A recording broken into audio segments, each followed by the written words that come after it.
All right, so we're up here in the attic. We've got 7 inches of spray foam down.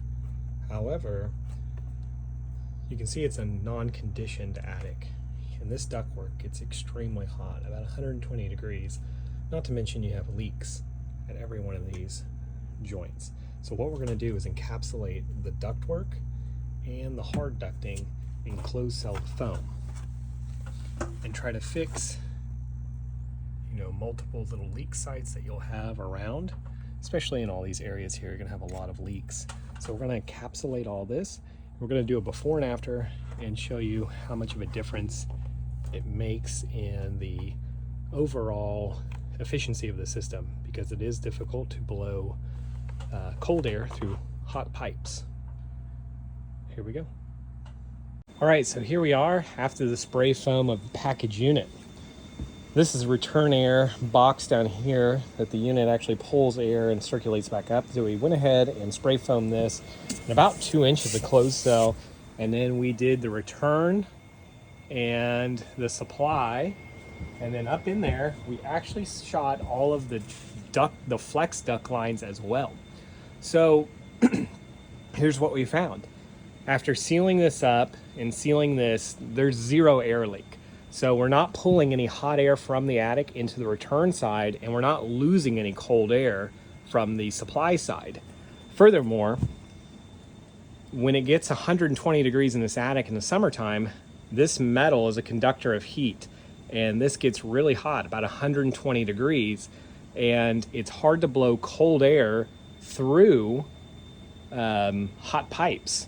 So by doing this, we have essentially made this. Okay, so here we are in the finished space. The package unit sits right behind this hidden wall, and we've got 625 square feet here. This sits above living space, so we didn't have to worry about insulation on the floor like a garage. And this is the space here. We did 6 inches of spray foam all the way around. That way we covered the studs completely, and there's no thermal radiation of heat from the individual studs whenever you shot it on a thermal camera. So we are sealed up super tight here. Every outlet, every air vent, everything is sealed nice and tight, right? But what we found was whenever on a 95-degree day, that thermostat was set at 75 degrees, and the air coming out of the supply vents was 70 degrees. And whenever the system would first kick in, the air that would come out would be about 85, 90 degrees for about 2 or 3 minutes before it would cool down. So eventually the system lost pace, and it would get so hot in here from the hot air coming in that the system just had to run all the time. And the system would never shut off. It would run all day until it got nighttime and it cooled off enough, and it would shut off about 2 in the morning, right? And then the cycle would repeat. So after we spray foamed all the ductwork, right, even the returns, everything, all the way back to the package unit, we had this thing set on 75. We waited again for a 95-degree day and took readings at the exact same time. We came up here, system wasn't even running because it was able to maintain the space efficiently like it's supposed to. So now, in contrast, whenever the air comes out, it's about 70 degrees for a few minutes, and then it cools off, and we have a 15-degree split from whatever the set point on the thermostat is. So now the system works efficiently. It's much more comfortable. It kicks in and out and cycles very infrequently like a system should, and it's not running all the time, because that's something we truly didn't want this space to have, was a system that just ran constantly all the time or felt too hot or too cold in a bonus room attic, which they normally are. Now, what we would have liked to have done was mini splits. We wanted to do a mini split in here, and then a mini split in this office, and a mini split out here.